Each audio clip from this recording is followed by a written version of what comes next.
From a social sciences perspective, from a medical devices perspective, from a physicist's perspective, people have a common shared understanding and approach to taking innovation forward. So there is that sense of not being alone in this.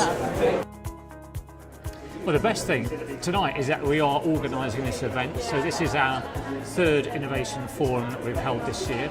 The first was in Southampton, second in Bournemouth, the third in Portsmouth tonight.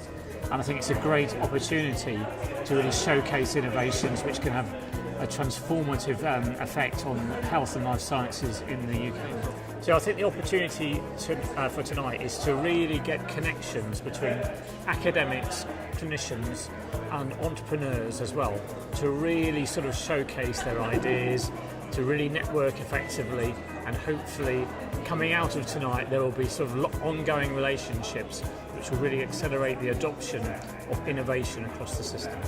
We're using VR to help patients in their rehabilitation. For example, using VR for amputees to manage phantom limb pain, or using treadmills in VR for stroke rehabilitation. If you like, taking the idea and trying to turn it into something that works.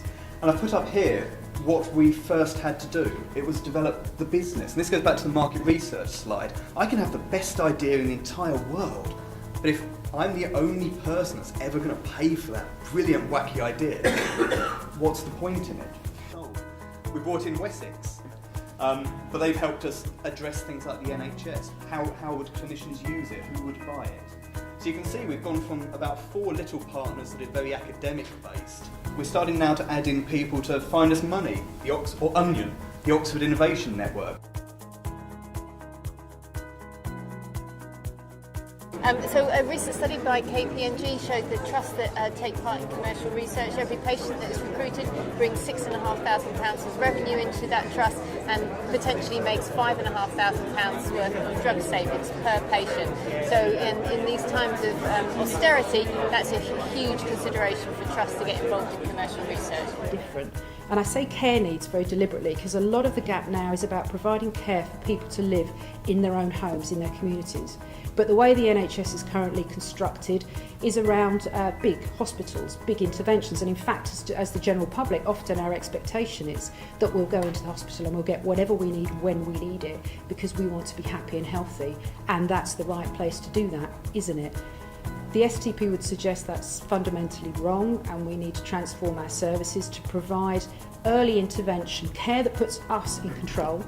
I think it's really important that people like me who work in the public sector in the NHS work with partners in industry. It's a really challenging environment in healthcare at the moment, and I think we need to learn lessons from other people and to work with people who can innovate and help us to create a strong and sustainable future. For academics, they bring in a huge wealth of knowledge and skills that can address some critical problems.